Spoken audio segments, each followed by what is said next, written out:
દાહોદ જિલ્લાના ઝાલોદ તાલુકા ખાતે ગુરુ ગોવિંદ સમાધિધામ કંબોઈ ખાતે દાહોદ, પંચમહાલ અને મહીસાગર જિલ્લાના આદિવાસી સમાજનું મહાસંમેલન 130 વિધાનસભાના ઝાલોદ તાલુકાના ધારાસભ્ય મહેશભાઈ ભુરિયાની અધ્યક્ષતામાં યોજાયું હતું। ત્યારે આ સંમેલન સમાજમાં પ્રવર્તમાન કુરિવાજો સામે બદલો આવ્યો છે। ઝાલોદ વિધાનસભાના ધારાસભ્ય મહેશભાઈ ભુરિયાની શાંતિમાં ગોઠવાયેલો આ સંમેલનના પ્રસંગમાં દહેજ અને ડીજેના ઉપયોગ પર પ્રતિબંધની માંગ કરવામાં આવી હતી। તો આદિવાસી ડી એડમિનિસ્ટ્રેશન એસોસિએશને રજૂ કર્યા બાદ આદિવાસી કલ્ચરને અનુરૂપ ગીતો વગાડવાની તક આપી હતી। આઝાદીના 75 વર્ષ પણ આ શિક્ષણનું સ્તર ચિંતાજનક રીતે નીચું છે।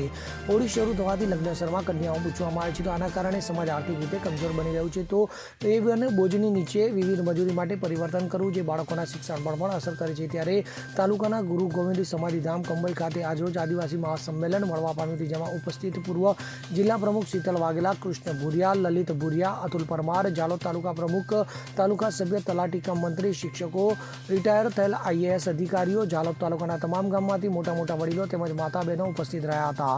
તો તમારી માલિકી બંધી હોવા છતાં પણ આ રીતે તમારો ઉપયોગ થાય છે તો પોલીસ પણ આ દુર્લક્ષ સેવે છે। તો ડીજેના ઊંચાથી બાળકો અને બાળકોના વડીલો પણ અસર થાય છે। તો આ સામાજિક દૂષણો દૂર કરવા માટે ભીલ સમાજ પંચ દ્વારા આ મહાસંમેલનનું આયોજન કરવામાં આવ્યું હતું। અવસર રડ સાથે CN24 ન્યૂઝ ઝાલોદ।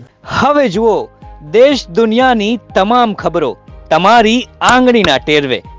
ઉઠાવો મોબાઈલ અને Google Play Store પરથી ડાઉનલોડ કરો અમારી CN24 ન્યૂઝ મોબાઈલ એપ।